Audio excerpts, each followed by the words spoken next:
Så blev klokken over. Og jeg vil gerne også byde velkommen til vores symposium her. First, I'd like to welcome all our partners who have traveled here from Romania and from Belgium. And so nice to see you in real life, which is the second time in this project.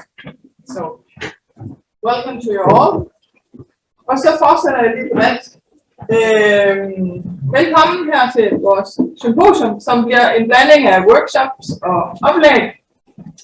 Og programmet er, at vi har 2 oplæg. Det første er Susanne, som vil fortælle noget om selve projektets tilblivelse. Og så har vi et oplæg af Elena fra University of Bucharest, som vil samle trådene, tænker jeg, på alle de her workshops og alle de her case studies, vi har gang i.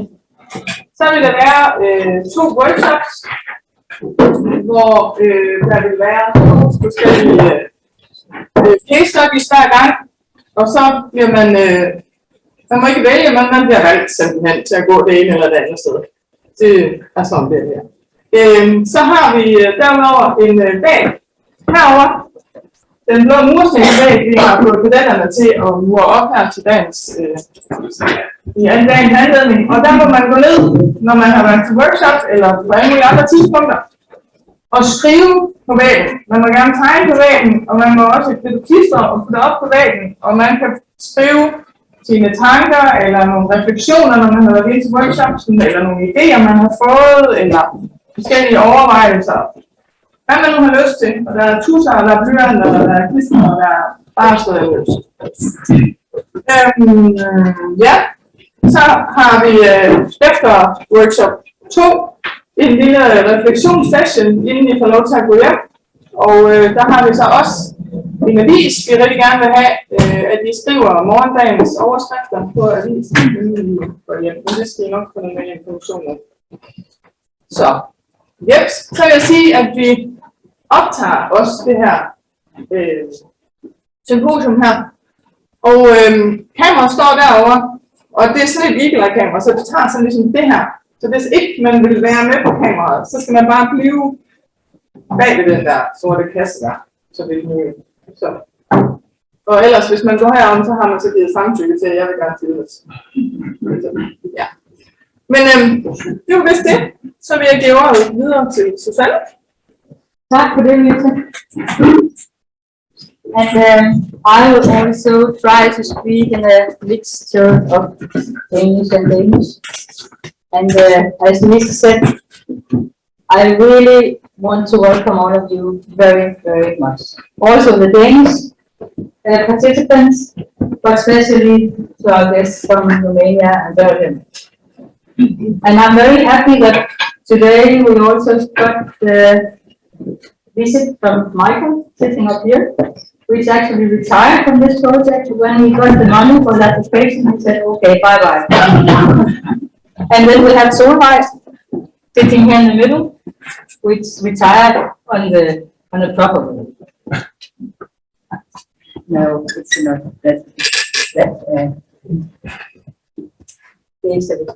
Okay. This project is called the Mobile Ethical Laboratory Global Hospitality. I already talked a little bit about it this morning with the partners, so now I'll just tell a little bit in Danish. Det her laboratorium hed egentlig etisk laboratorium til at begynde med.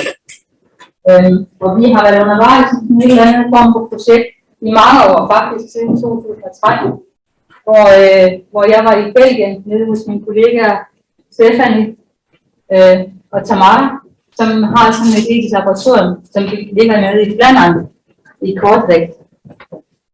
Og der fandt jeg ud af, hvilken betydning det har det der med at kunne blive undervist eller kunne lave nogle øvelser, hvor man ikke kun sidder på sin bagdel i klasselokalet, men rent faktisk lærer noget med etik og medisk dømmekraft ved at være en del af rollespillerrammen. Og det er sådan set det, der har hele, hvad skal man sige, indgangen i det her Mobile Ethical Laboratory, som så ret hurtigt i processen kom til at lukke hospitalet. Our project is Erasmus Plus project, which means that we need to have partners from abroad. And I think that we survived because we have a very strong network with our partners, but I'll come back to that. You could ask, what is the purpose for this project called the Mobile Ethical Laboratory? And what we wrote in the application for the Erasmus in the EU department, we wrote that we wanted to promote teachers' ability, making children and young people feel at home in all kinds of classrooms. And why is that necessary, if we ask ourselves? And one of the big reasons for that is that an increasing number of young people feel alone and more are dropping out from education, especially educations like this in VIA, which are School of Applied Science. And I also think at university, where are you, Elena? Well, you're sitting there. Yeah, and I will present you in one time. So that's actually the reason why we started this project. Then we just met Louise, which is employed in that part of VIA, University College, which are called the educators' education. I don't know, is that right? Where are you? Here you are, is that right? Educators' education, that's right. We have a little bit problem translating that into proper English. It's more easy with nursing education. Social educators. Social educators. And due to the fact that I had a very strong connection with the Belgian nursing education, we started up this project.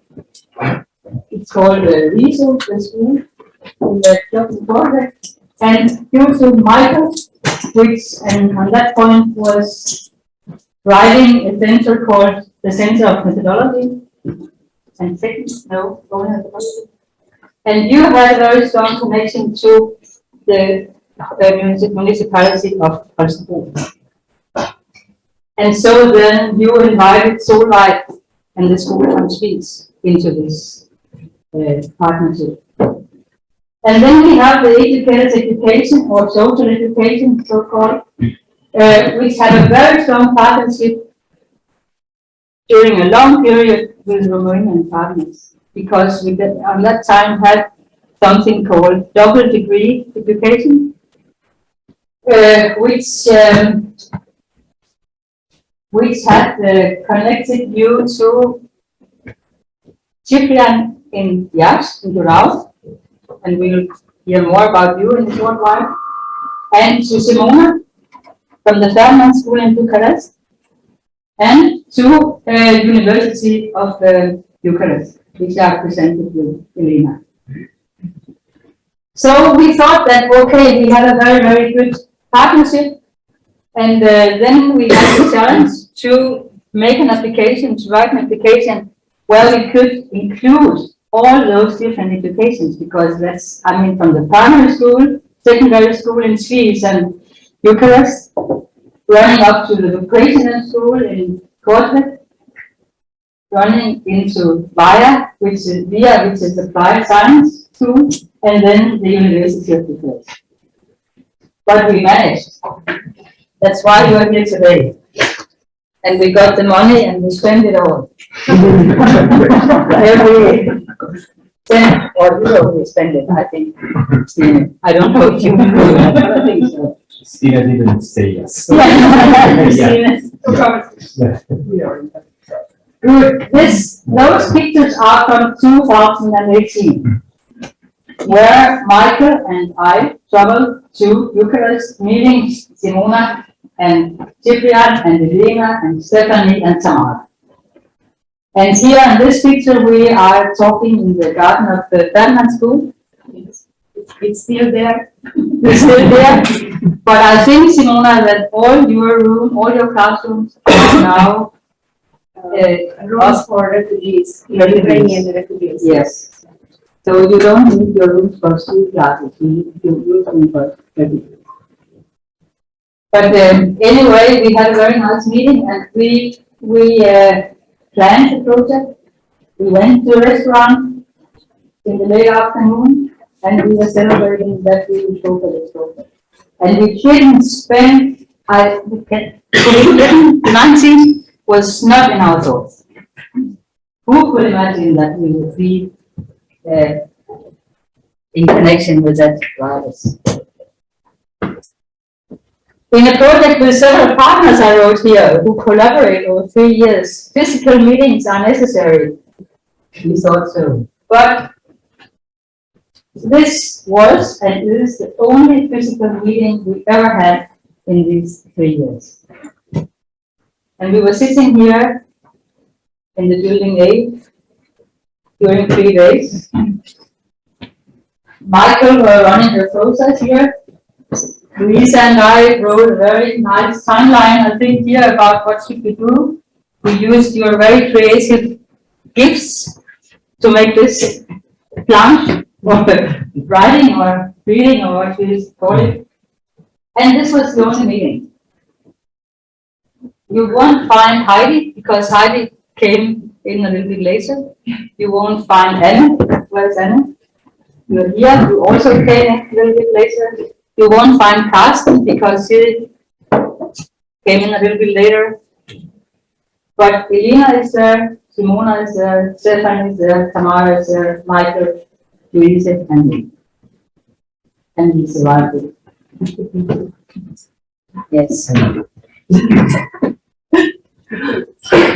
So this PowerPoint and the next one show how we made those virtual meetings. We planned a lot of transnational meetings where we should be together, develop our case studies, develop our scoping reviews, whatever we should develop. And then we planned that we should go twice to Durao, to Yash, Cyprian, but we couldn't go. We couldn't, we tried to postpone one of the meetings until February this year, but then there came a war. And due to the fact that Yash is very close to the border to Ukraine, and the agency told us not to go to Ukraine, so we decided to stay at home. But Cyprian, he invited teachers every time to the route. You collected teachers in the mountains. The first time you were 30, then you were 50, and the last time you were 60. 80. 68 with the colleagues from Bucharest, yes. And even more with the teachers from around. There were another 12 teachers that were there present from the villages around the camp. So we had like 80 people at the last meeting. That's so. Which was in March this year. That was in March. And here is Stephanie and Samara and Elena. Yeah, because the meeting was a hybrid meeting. Yes. Our colleagues from Belgium and our colleagues from Denmark could attend online. And Cyprian, here is your wonderful place in the mountains, because Louise and I went there. We had seen it, but we are the only one who went to the ground. All the other partners didn't see it. But we'll come and back. you've been there before we had the project. I think we'll try to come there to travel to you and result. So thanks to you, we survived. And now we are here, yes. And I'm sure that our strong network made it possible to survive. I'm sure of that. Because if not, then I don't think we would have it. And now I'll switch into Danish. Because all the partners know what we are going to do now in the next hour. Vi har lagt nogle flyer til brugerne. Vi har lagt nogle programmer. Vi har lagt sådan nogle fine små topic cards. Vi har forsøgt på at vise jer de produkter, som vi er kommet overens med de her 3 år, vi har arbejdet sammen. Og om lidt vil I blive præsenteret for, det er ikke nu, Elena kommer, vel? Det er jo først efter workshop nummer 1. Det er rigtigt. Ja. Så lige om lidt, der vil I få mulighed for at gå ud i rummet her og afprøve nogle af vores tools, nogle af vores værktøjer. Fordi vi har simpelthen udviklet nogle case studies, som skal hjælpe med til, at vi som undervisere, eller vejledere, eller lærere, eller hvad vi kalder os, sygeplejersker, alle relationsprofessionelle, har mulighed for at udfordre os selv ved sådan at ture og gå ind i de her spillesammenhænge, som vi får mulighed for. Vi har jo forsøgt at applikere den der tanke om, at erfaringer, hvor følelserne også bliver involveret, laver sig på en anden måde, end når man bare sidder og læser i bøger i klassen. Altså relateret til det, vi taler om før med vores til laboratoriet. Så alle de her spil, I nu kan komme ud og prøve, vil på en eller anden måde involvere jer, sådan at vi forhåbentlig kommer til at mærke på jer selv, okay, sådan kan det godt være, det føles, når man for eksempel skal være med til at lave gruppedannelse i en klasse. Det kan være, når man har når man skal starte et semester op, skifter arena, sådan som nu Tvis skole, hvor man, som er opsamlingsskole for alle naboskolerne, eller man skal skabe en hospitable skole, som vi vil opleve med Simona, eller finde ud af, hvad mener vi med gæsten. Og så vil I se nogle film lige om lidt, som er optaget nu hos Tipland. We will see the movies in a short while. Which one? That will be which videos, Heidi? 1 and 2, yes, just a minute.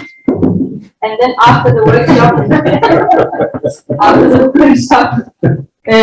so will you Elena on your beautiful English. And we have teachers in English here in this room, Elena, so you have to. No pressure, no pressure. It was just like. You will tell about our talking with Is that more or less what? Jamen det kan vi jo, ja. Jamen det kan vi, lad os gøre det. Ja, det er jo bare, at lige præcis på de her flyers, så ligger der jo QR-koder, og alt det materiale af de forskellige workshops, vi får i dag, det kan I gratis downloade ind på den hjemmeside, som I kommer direkte ind på. Og når vi sådan officielt afslutter programmet her i juni, så vil den være fuldstændig opdateret, men allerede nu så ligger der rigtig meget materiale. Og når I bliver inspireret forhåbentlig i dag, så tag det med ud til jeres institutioner, organisationer, skoler, daginstitutioner, plejehjem, og brug det. Og fortæl andre om, at det her materiale det er der, det er gratis tilgængeligt. Så Ja, der er hjemmesiden. Det er bare på musikken. Ja. Jeg vil sige et ord om dem her. Ja, det gør du. Det her det er sådan nogle små kort, som også ligger inde på hjemmesiden, som man kan printe ud, og så kan man sådan have den ligge rundt omkring, men der er sådan et lille citat på, eller en lille huskesætning, eller sådan noget i forhold til det her med gæstfrihed. Og så er også bagpå, er der også et QR-kode, som man kan få ind på hjemmesiden. Man kan tage og tage i lommen og tage op og tænke, nå, har jeg husket det her? Jo, det var en af de summer, der udtalte det. And those cards has been a challenge to us. Det har været en udfordring. Because we all had different understanding of those cards. When we talked about it, Simona, we were thinking about one version, then I talked to Solveig, then Louise, and then we agreed on a virtual meeting on those ones. So I think we can be very proud and very happy. So, Japan, Okay. now you're in charge. The movies that you'll see will be part of the toolbox. They were meant to help you play the games, and they're like guidance for the people who will play the games in order to see. In the last meeting that we had in Bureau, in the camp that we are running for the children, we invited the teachers. They played all of the games that we made in the project, and we filmed all the steps of the games, and now you will see them in a movie. And for each game, we have a movie that explains the game, and that will be part of the toolbox in order to make us all understand how it's best to play this game. So I shall start with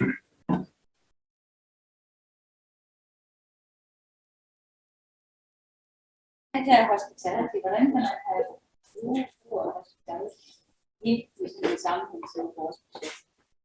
How is that possible? Somebody asked me here after the workshops that you use hospitality as a concept into your project.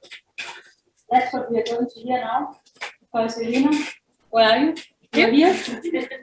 Elena is going to tell us a lot about the position paper, which you probably don't know what it is, but that's what Elena tell us about now.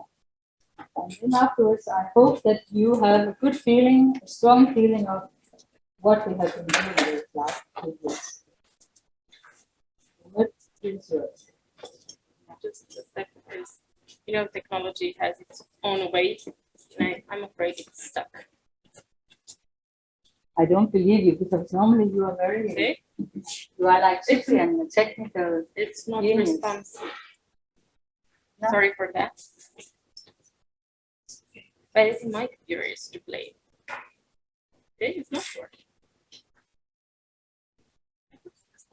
Let's try it like here. Just work out. Yeah.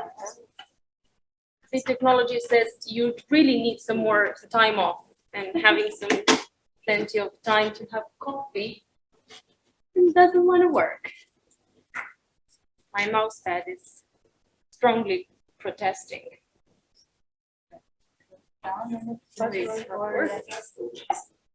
If someone is highly advanced in technology, I mean, to move a mouse, that kind of Cyprian, where are technology.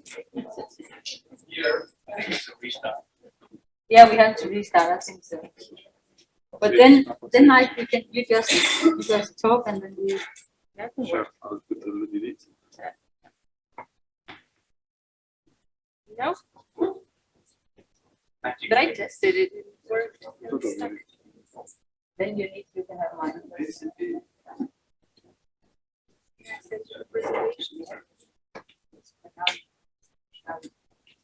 Now everything. That's pretty strange.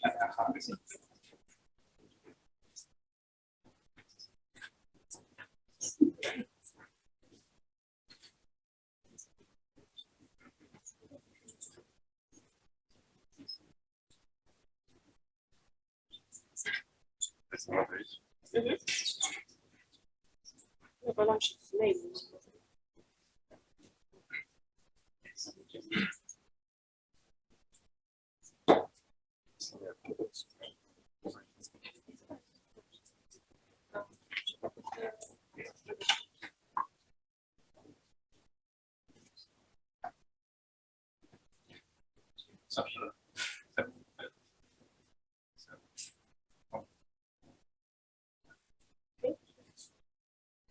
So it works.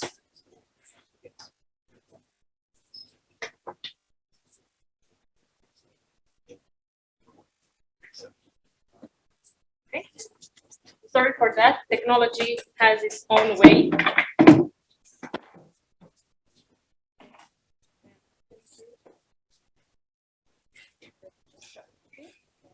So as Susanna said, I'm going to just briefly have a theoretical overview of the project, because we started looking into two main topics and we're going to talk about it. It's about what does it mean to have exposure methods and use exposure methods in the classroom, and what does it mean to be hospitable?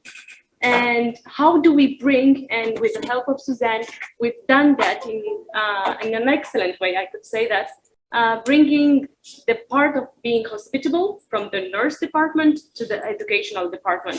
It's quite new and the literature is not very offering when we just try to map the possibilities in regard to having a hospitable school. But we did manage to find some suggestions, and we just pinpointed several of the articles that we've managed to find. But first I will start with having this aim, because we started on the common ground. When we started this project, we wanted to see how can we develop creative and innovative ways that teachers can use in their classroom that would be easily used, applicable, and versatile, why not, and make the switch to these more open classrooms, open schools, not in terms of opening the doors, but welcoming. And we talk a lot about well-being in our faculty, but also back home in our schools, about well-being. How do you support that? What does it mean? Well-being for students, but also well-being for teachers. So this is the aim, a dual perspective and having this common ground. And I'm going to pinpoint these two main issues, because I previously said that we're going to focus on these two dimensions and these two variables, hospitality in education and exposure methods, how we combine them, and how do we design a new way of thinking in relation to the educational sector. For example, we talked about inclusiveness. What does it mean? How do we make an inclusive school? We went through a long history from segregation to inclusion. Now, if you just go through the European Commission papers, you see that the term of inclusion is not as generally used, but instead we use equity. We call it equity in education because we don't only look at people, at relation, but we look also at the financial and material support for each child to go and be able to come to school. Welcoming all students, being hospitable, it means to open the doors and eliminating, making the barriers disappear. It could be financial barriers, it could be language barriers, because we're facing a war right now in Europe. And we have a lot of kids that are coming and they don't know our language or your language. We don't have teachers prepared to teach them, and we have to be hospitable. And I think hospitality talks a common language. Having a good smile for everyone, having, let's say, a relaxed body posture, that it means I'm here for you, I can help you, tell me what you need. Tell me what you need, it means using the same language that is not usually in our reach. But if I'm doing this, if I'm being open and I'm being very innovative through exposure methods, we could eliminate that barriers. And this is what we wanted to do.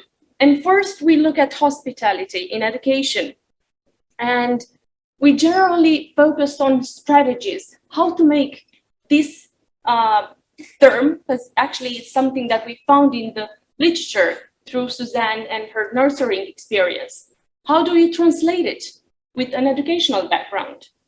What does it mean? And then we had this brilliant idea. Who's the host and who's the guest? When we talk about, for example, my school, my university, we always said that the university, the faculty, belongs to students. But are the students the hosts or are they the guests? Or do we switch? Because from time to time, we have to play and switch those roles, to play different roles. And in the classroom, to have a more hospitable environment, it's crucial for us.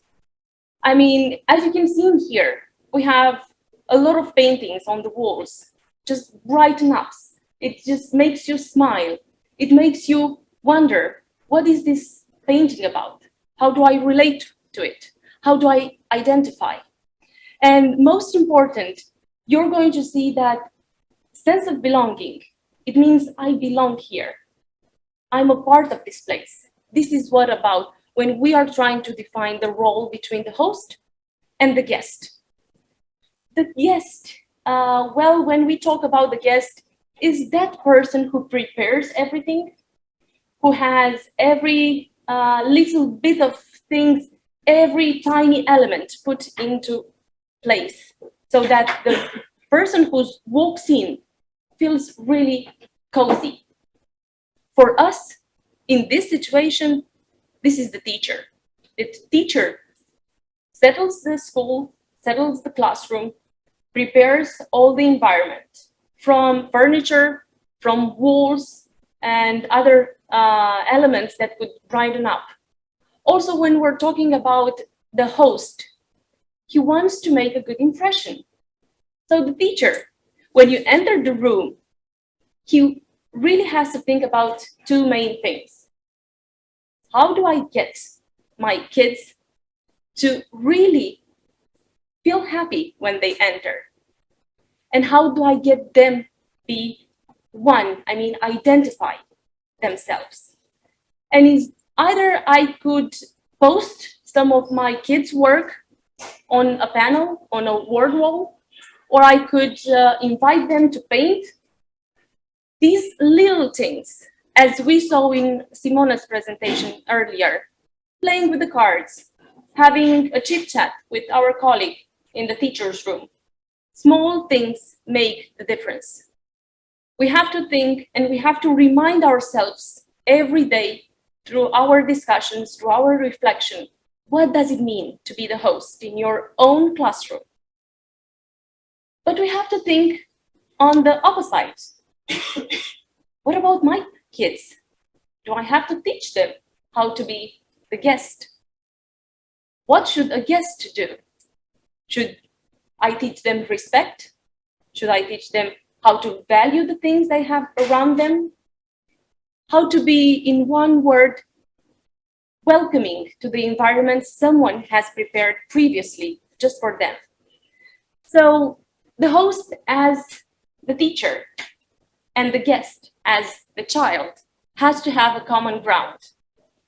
They have to meet, they have to establish barriers, but most importantly, they have to be happy together.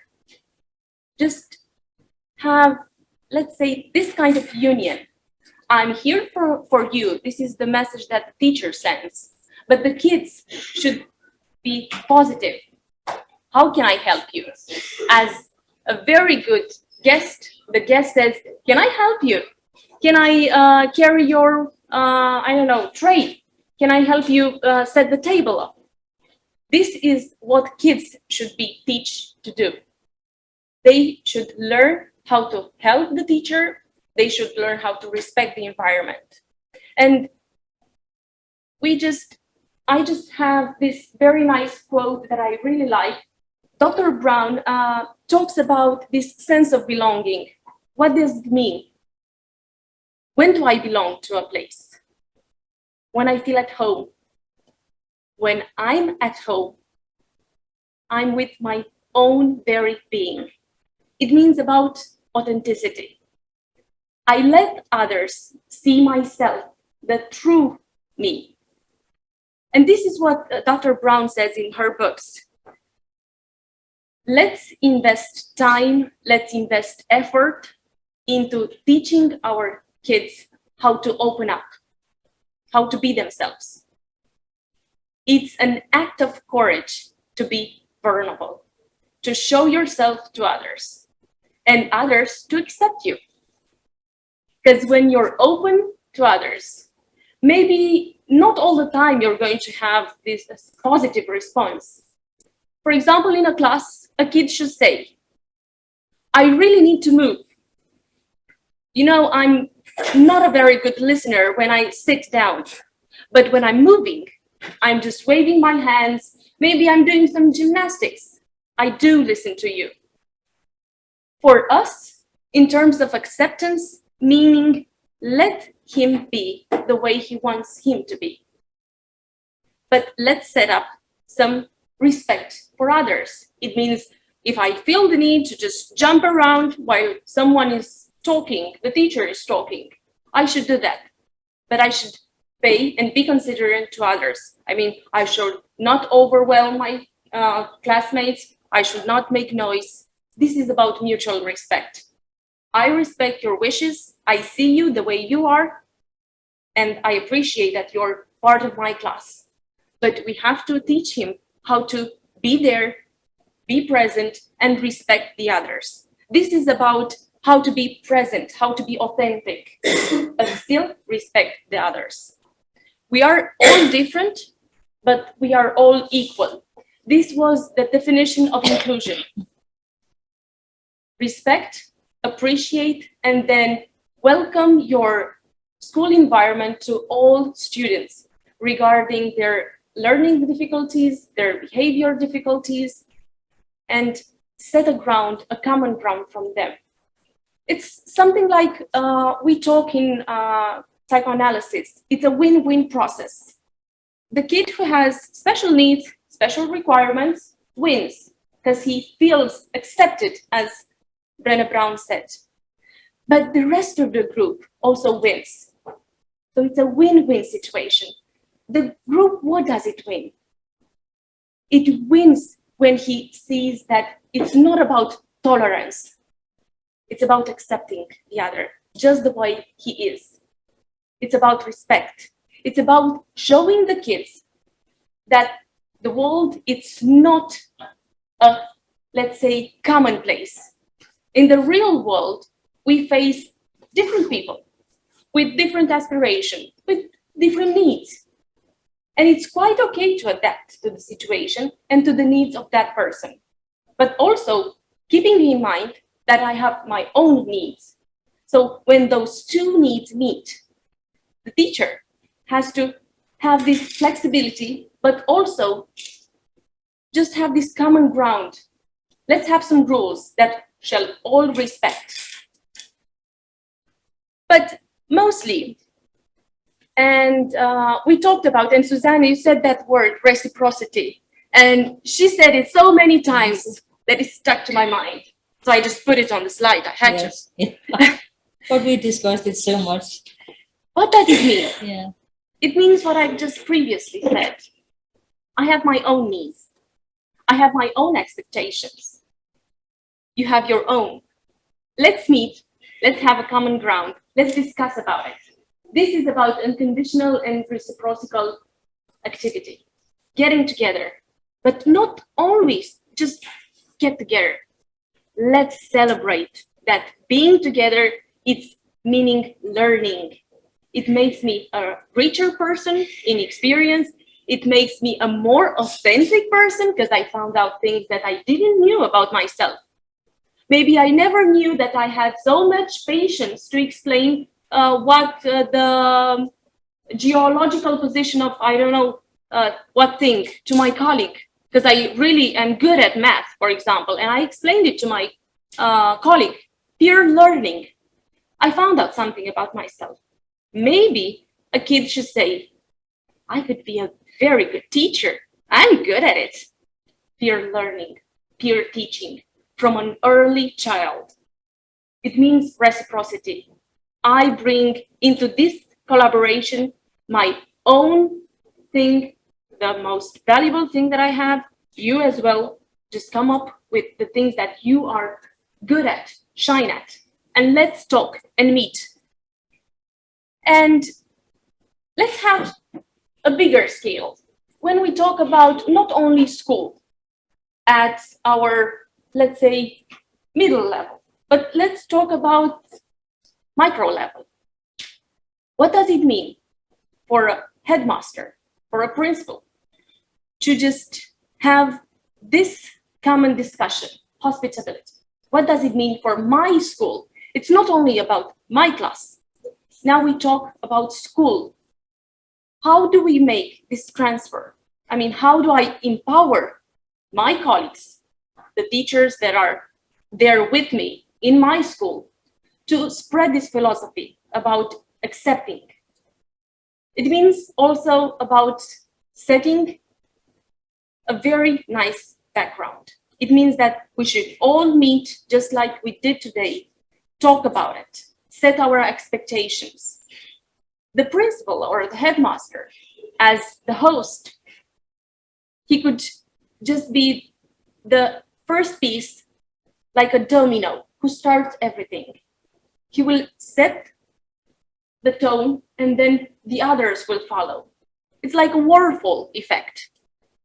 We talked about it in, I think, mostly in when we want to do some, let's say, new laws, passing the law. I mean, spreading the word from one person to another.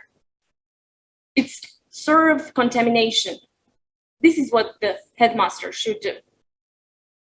Collaborate with his or her colleagues, empowering, and then setting this priority. If I have this priority as a school principal, like setting this rule, everyone is welcome in my school, in our school. Let them know that we are doing our best. Most important, let's have parents join us, because we know that working with kids could be the easiest part of it. Working with parents, not as easy. Why? Because they tend, psychologically speaking, to offer their kids their best. I mean, everything they didn't have, they lack in their childhood, they want to bring for their kids. And they're very paying attention to every little tiny detail sometimes. And they're coming to us and complaining about it. Why did you pay attention to, I don't know, student X instead of my student? My kid come home and said, the teacher never asked me or never invited me to answer to the class because the teacher's attention was all to that student. These are general things that happen in a school. But what we have to do when we talk about hospitable, meaning that I have to let them know, to let parents know that every child is valuable, that every child will have its own time. Mostly, it means that I have to have an honest conversation with the parent, saying, I shall just make a conversation with my colleague to see how things are working. But I think that everyone deserves, in one lesson, a child should have less focus and another one should have more focus. So this is about being hospitable, looking through different times at different children. But overall, in a month time, for example, I will have checked as a teacher that all my students were mentioned, appreciated at least once. Because you know that being multitask, it doesn't really work. I mean, I can't appreciate all my 20 students for having a very nice handwriting. I appreciate one child today, and then I will appreciate another child tomorrow or the next day on for another thing, for their thing. And this is about welcoming parents, telling them what do we do, telling them to be a part of this process. Maybe having some little patience with us. Maybe giving their child the space they need. Maybe the child is not so interested those days in school and he hasn't received any appreciation. Let's tell the parent, it's okay. Let's see how he's going to do from now on. Let's see how we shall invite him and see how he or she responds. And as there are no rules to hospitability, it means that no strict rules in being hospitable. But we still have to find common grounds when you talk about space, making the environment more open, inviting, making the people and talking to the people that are in front of the class, making them share those values, making them trust their kids. Because trusting your kid, I think, is the most important thing. And we should mention that to the parents. Trust your kid that he will do well when he's going to be into his mood and he will want to shine. He will do that. But have a little patience and have trust in your kid.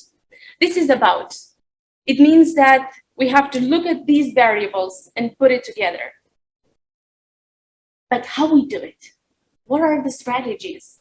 to build a more hospitable place. We're talking to this project about exposure methods. It means bringing life to your class. It means inviting students in the front row, saying them, I want you to join me into this trip. It means that I should give the floor to my students. I should be the facilitator, not the teacher who's going to talk as I do, talk and talk, but let them come and ask them. And mostly when we talk about exposure methods, we talk about filling them and empowering them to have the courage to show themselves. Exposure methods works best with us teachers as well, because it gives us a feeling and a true feeling of what does our teacher's identity look like. When I get into the role of a teacher, with primary teacher, for example, I have another status. When I talk to kids that are in secondary education, I have a different attitude, a more, let's say, engaging. I have to look deeply on the methods that I choose to have and expose. But generally, it doesn't matter how do I prepare this. It matters how do I show up and say to my kids and say to my students, let's try this. Let's see, is it going to work? What shall we find out about ourselves? This is about exposure methods. Role play, simulation, narrative writing, using metaphors in understanding ourselves, in our understanding our professional identity. And for this to happen, I have a question. How can exposure, seen as an innovative and a creative method, can develop a more inclusive and, let's say, a more warmer environment, but also relation? For example, if I use simulation in the classroom, is it going to be a winning process for me? Is it going to help me understand my kids better or my students better? Would it help me understand something about my professional identity? Would you be willing to show your kids your true self? And I mean in a professional way, because we're not talking about the group therapy or something like this. But I have to be able to speak to my kids and say, you know, I have fears. I'm afraid of snakes, for example. Is it something that I could share with my students? Could they do something to help me with this fear that I have? Could have a role play? Could someone play the role of, let's say, have a dialogue about a snake and his fear? I mean, you know, in psychoanalysis, we just tend to have a piece of paper. It's commonly used when kids pee their bed. You have the piece of paper, you just crumble down, and you said, this is your problem. Talk to your problem. Because when we talk with small kids, this abstract thing, like peeing your bed, it's not something that could relate. But when they see that face, an ugly face, and they could draw it, that problem they have is going to have a face, and they could talk to it. Why do I have this problem? When does it occur? When I'm being stressed, when I'm afraid my mom is going to leave me at school more than expected. When does it happen to me? And it's valid for kids, small kids, but it's also valid for adults. When I have a fear, it's easy for me to take a piece of paper, to draw my fear. It's usually black. The lines are very thick. And I just have a very sincere conversation with my fear. Generally, it doesn't disappear, but it becomes better. I have a better relation with my fear. And this is about having the right amount of exposure, letting others see you, let others help you. And most important, how do we teach our kids to face their problems? Handwriting. I had a kid who was really bad at handwriting. At the basis, I'm a primary teacher, and I've been teaching for about 5 years in primary school. And I had a very good student. She was in her 2nd grade, and she had a terrible, terrible handwriting.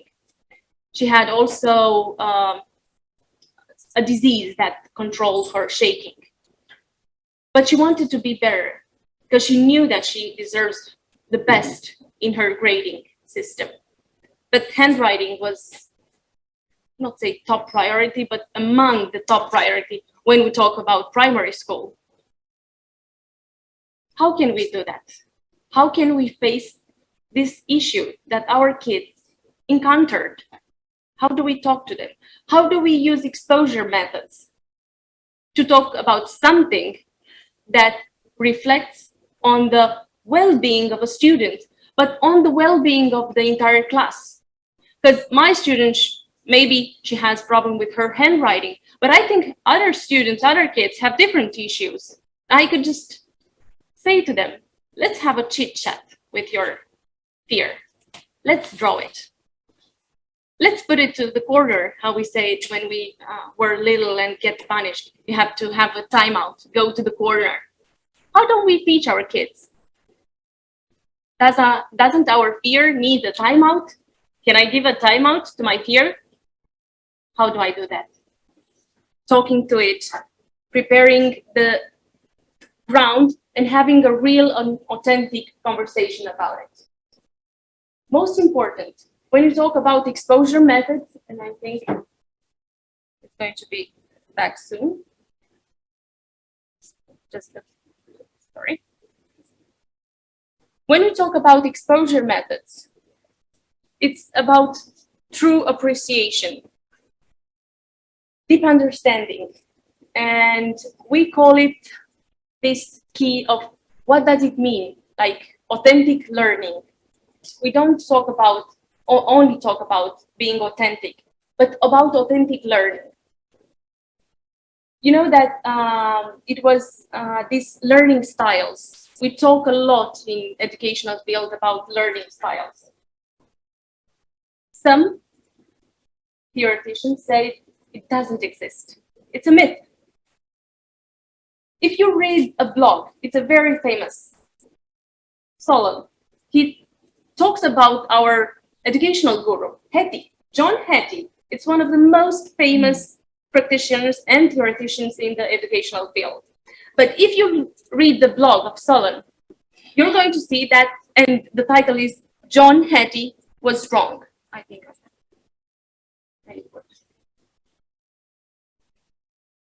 So he says that he is wrong when he calculated the data because he overestimated them. Now it's coming up. Yes, thank you. So this is about authentic learning. Giving the kids the space they need to learn in their own terms. Empower them. Give them alternatives. It's also, and I don't think learning styles are a myth, but I don't think we should base our teaching on learning styles. This is wrong in my opinion. But just keep in mind, for the kids that are, let's say, a more visual, attractive learner, I should bring a lot of visual things, cards, presentation, pictures. For kids that who have a very logical mind, I could use that and asking them, have you read the book? And the kid says, yes. Do I have to make a summary, a 2-page summary? A kid that who has and who is willing to do the summary, but he's a more logical-minded people. What if I tell him, well, you could do some bullets, the summary in bullets. or make a diagram, or make a presentation about it. This is what it means to have a universal design for learning. It means that every kid should have a general set of expectations, but how they meet those learning expectations, it's up to them in terms of authentic learning. And I think I should close it right now.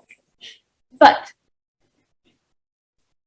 when we talk about authentic learning, we talk about empowering kids to learn their own way, but to develop higher order thinking skills. We call it those HOTS, higher order thinking skills. The ability to think and act critically when they see a situation, when they read a text. It means that I have to come up with a learning material, but it's not enough. I have to do more. I have to engage the student in that learning material in order to be authentic. I have to let and empower the kid to see, how can I relate to this learning material? How can I play with it in order to have a deep learning? I mean, to have this authentic sense of learning and to feel that, yes, this is a win-win process. I won something today. I learned how to be better. I learned about myself that I can appreciate others and I can talk to other people, even though I have fear of communicating in an open field, an open room, for example. Just have a go with this. Expose kids to situation, control situation mainly. I mean, I have to be there. Remember, the teacher has to be the facilitator, has to be the support. In case of anything happens, the teacher is there who's going to just take the lead, be there for the kid, and then prepare them that if we make a mistake, well, it's quite natural. We all do mistakes. Who doesn't do it? If you saw Dennis the Menace, I don't know if you see the movie, when a small blonde kid does all the things that the child is not supposed to do. Dennis, who's causing trouble with Mr. Wilson, who's losing the teeth and something like that. He does all the things that he's not supposed to do. Well, we don't want this kid in our class, don't we? Do we want it? But if we have a kid like this, if we have a kid that it's troubling our class, how can we use this innovative way? Exposure methods, in order to make sense of what he feels. How can I bring, and I don't mean to put the light on this kid. The only thing he lacks is more and more attention for things that he does and he knows that are not appropriate. Role plays. It means that I should invite the kid and I should be there and say, how would you feel if you were in that colleague situation? If you caused trouble for your colleague, how would you feel if someone else did the same to you? It means I'm there for him. I don't only say, you're a trouble kid, you just cause problems. I don't have to empower this.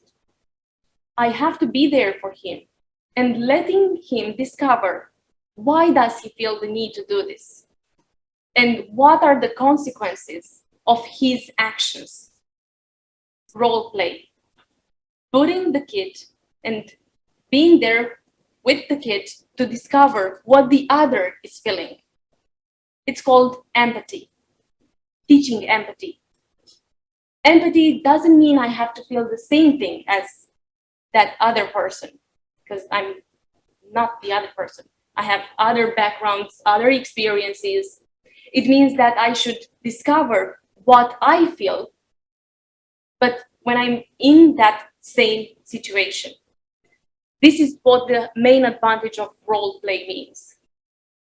Embracing your ability to think of the other, of being empathic. And this is what we've managed to do in our course and in our, sorry, not course, in our project. We look at those two variables. What does it mean to be hospitable? How do we create a hospitable environment? How do we create partnerships with our colleagues, with the headmaster, with the parents, and mostly with our kids? And the tricky question is, how do we do that? Exposing ourselves and inviting others to expose themselves. Because this is the way we grow. We grow together. We grow not in the same pace, but we grow as human beings. I as a teacher, I will definitely have plenty of things to learn. And if one of my students, and I'm going to stop here, if one of my students, I just bought a tablet years ago, and as you can see, I'm not very good at technology, and I was trying, really trying, and I connected. And I did a very good presentation back then and saved it on my tablet. And I didn't know how to use tablets that well. And everything was, what I've done was showcased on the screen. And I was trying to see, where did I save that document that I've done last night? I couldn't, because it was Android and I was used to Windows. And the kids were like, doing this. And one of the kids said, you can't find the right folder, isn't it? And I said, yeah, I can't find it. He said, teacher, you really use the computer worse than my grandpa. Well, grandpa apparently worked in IT, so I was happy about it. But it means that I have to showcase and see, tell my kids, I'm really bad at it. Can you help me?